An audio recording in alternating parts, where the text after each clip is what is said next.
Hello दोस्तों, welcome to GPS classes and academic assistance. और आज हम अपना न्यू टॉपिक स्टार्ट कर रहे हैं, अंडरस्टैंडिंग माइंड एंड बिहेवियर। और हमेशा की तरह अगर आपको वीडियो अच्छी लगती है तो प्लीज़ चैनल को सब्सक्राइब करें, लाइक करें, वीडियो को शेयर करें और हमारी सीरीज़ को ज्वाइन करें। और एक और इन्फॉर्मेशन, अगर आप में से कोई भी बायोलॉजी, साइकोलॉजी या फिर science 9 to 12 free of cost Google Meet पर पढ़ना चाहते हैं तो वो हमें कांटेक्ट करें। प्रोसेस आपको बता दिया जाएगा।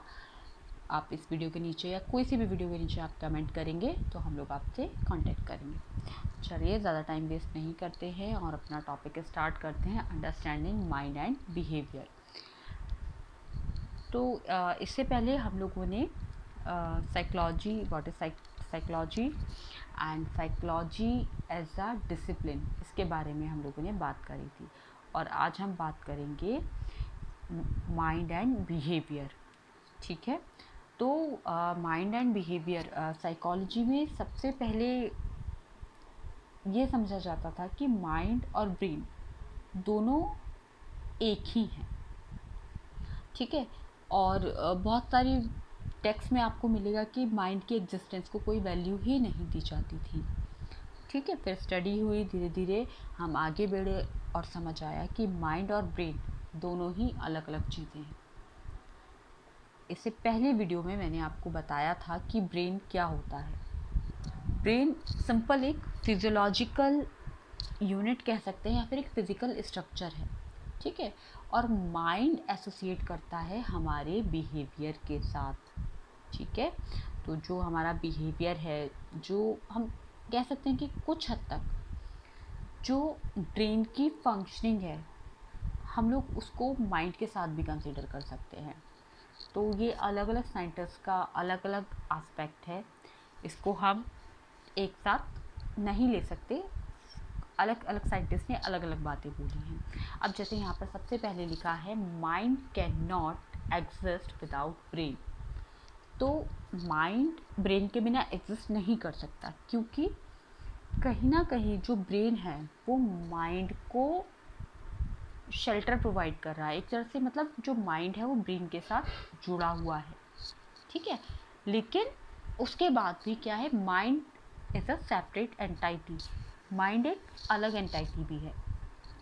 ठीक, क्योंकि बहुत सारे केसेस में देखा जाता है कि ब्रेन में कुछ इंजरी हुई है, बट जो माइंड है, जो फंक्शनिंग है, जो वो बिहेवियर पे चीज़ें आ चुकी हैं, वो एज इट इज़ वर्क कर रही हैं। यहाँ पे एक एग्जांपल दिया है। एक्चुअली आपकी एनसीईआरटी में 2-3 एग्जांपल्स दिए हुए हैं और यहाँ पर मैंने उनमें से एक एग्जांपल यहाँ पर लिखा हुआ भी है कि after removal of occipital lobes. Occipital lobes क्या होते हैं, ये जो यहाँ लिखा हुआ है ऑसिपिटल लोब्स, ये हमारे ब्रेन में लोकेट होते हैं और विज़न के लिए रिस्पॉन्सिबल होते हैं।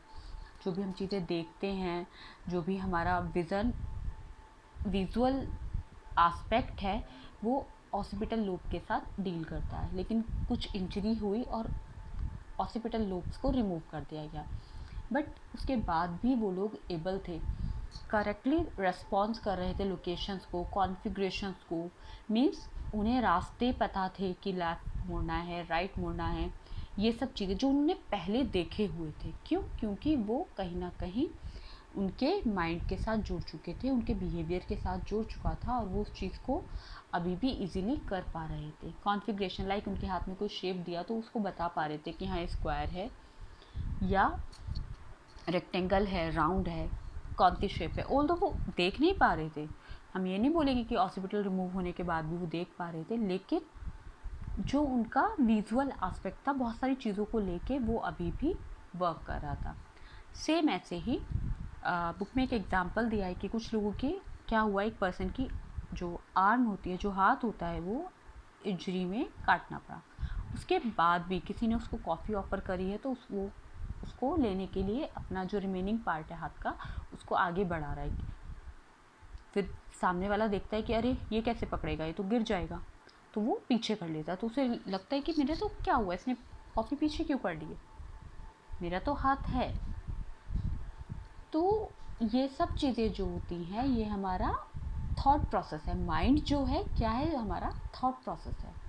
तो हम एक तरह से ये कह सकते हैं कि जो ब्रेन है वो क्या करता है, वो हमारे बॉडी की जो फिज़िकल एक्टिविटी हैं, जो मतलब हमारी बॉडी की सारी चीज़ों को रेगुलेट करता है। लेकिन जो हमारा माइंड है वो हमारे थॉट प्रोसेस को रेगुलेट करता है।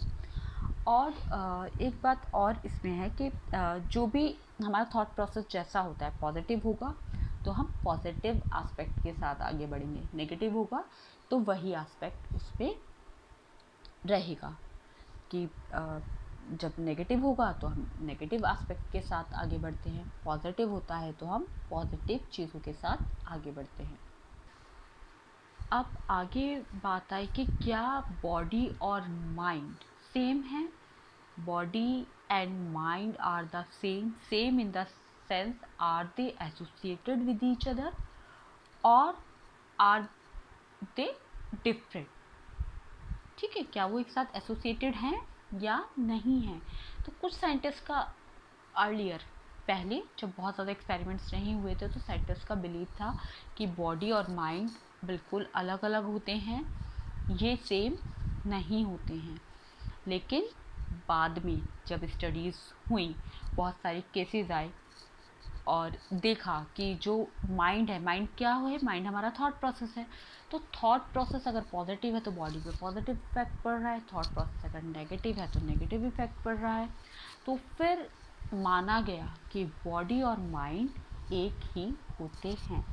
एक ही होते हैं इन द सेंस कि बॉडी और माइंड एसोसिएटेड हैं, एक दूसरे के साथ जुड़े हुए हैं।